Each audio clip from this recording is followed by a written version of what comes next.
قل للمؤمنات یغضضن من ابصارہن ویحفظن فروجہن، اے امت مسلمہ کی بیٹیوں، اپنے آپ کو بچاؤ، اپنی نظروں کو چھپاؤ، اپنی زینت ظاہر نہ کرو۔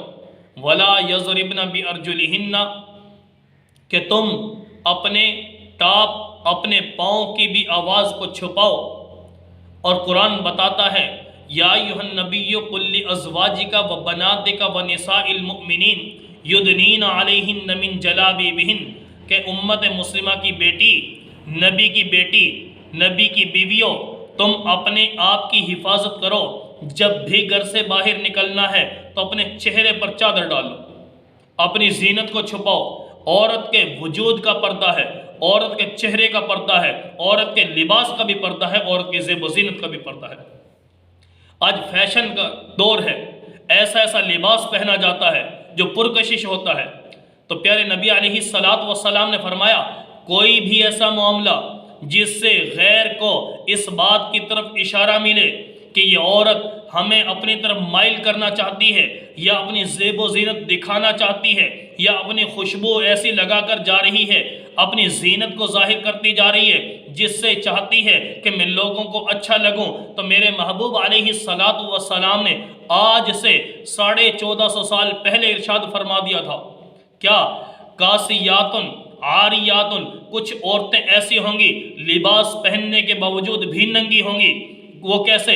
کہ اپنی زینت کو ظاہر کریں گی، ایسا چست لباس پہنیں گی یا ایسا باریک لباس پہنیں گی، یا لباس ادھورا ہوگا، وجود کو نہیں پورا ڈھانپ رہا ہوگا، یا ایسا لباس ہوگا کہ جس کے ذریعے سے اس کے اعضاء ظاہر ہو رہے ہوں گے۔ اللہ کا قرآن بتاتا ہے کہ لوگوں اپنی بیٹیوں کو، اپنی عورتوں کو گھروں میں رکھو، ان کو ولا یضربن، بلکہ فرمایا وقرن فی بیوتکن، اور تم اپنے گھروں میں ٹھہری رہو۔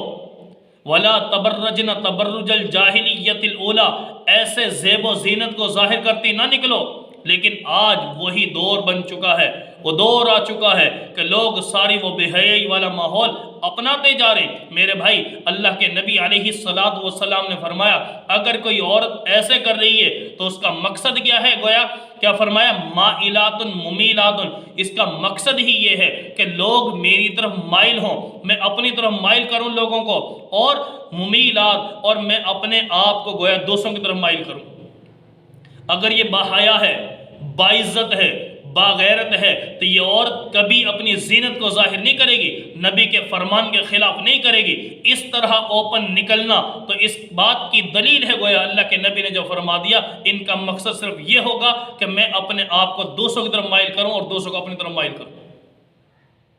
بعض دفعہ جب یہ بیان کیا جاتا ہے، احادیث بیان کی جاتی ہیں، تو لوگ کہتے ہیں کہ دیکھو مولوی صاحب کیسی بات کر رہے ہیں۔ حضرت یہ بات نہیں ہے، اللہ کے نبی نے خود فرمایا ہے کہ ان کا مقصد ہی گویا یہ ہے۔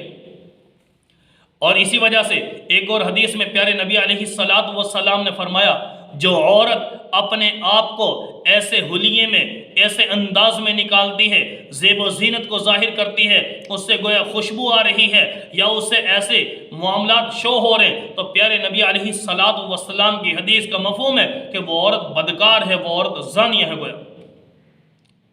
وہ ظاہراً اپنے آپ کو ایسا شو کر کے نکل رہی ہے۔ جب میرے محبوب کی حدیث کا مفہوم بھی عرض کر دیا تو خدا را میرے بھائیو دوستو، اپنی بہنوں، اپنی بیٹیوں اور اپنی بیویوں کا تحفظ کیجئے، اور امت مسلمہ کی بیٹیوں تم اپنا تحفظ خود کرو، اپنے آپ کو ایسے انداز میں نہ نکالو کہ جو نبی صلی اللہ علیہ وسلم کی زبان سے ان وعیدوں میں داخل ہو کر اپنی آخرت کو تباہ کر بیٹھو۔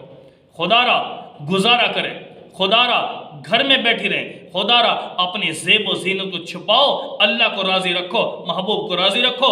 کل قیامت دن اما فاطمہ الزہرا رضی اللہ تعالیٰ عنہ کی سفارشیں حاصل کرنے والی بن جاؤ گی، امہات المؤمنین کی سفارشیں حاصل کرنے والی بن جاؤ گی۔ اگر ان کے طریقے کے خلاف چلو گی تو اللہ کا قرآن بھی بتاتا ہے، اللہ کا فرمان، نبی کا فرمان بھی بتاتا ہے کہ ایسی عورتوں کو کامیابی نہیں ملے گی، نہیں ملے گی، ان کو وہ عذاب دیے جائیں گے جس کی بدولت یہ عورت گویا بالوں کے ذریعے جہنم میں لٹکائی جائے گی، ہاتھ پاؤں باندھ کر گویا ان کو جہنم میں ڈالا جائے گا، اور سانپ بچھو ان کی شرمگاہ کے اندر سے نکلیں گے اور داخل ہوں گے گویا۔ میرے بھائی شدید قسم کے عذابات ہیں، کون کون سے آپ کے سامنے ذکر کیے جائیں۔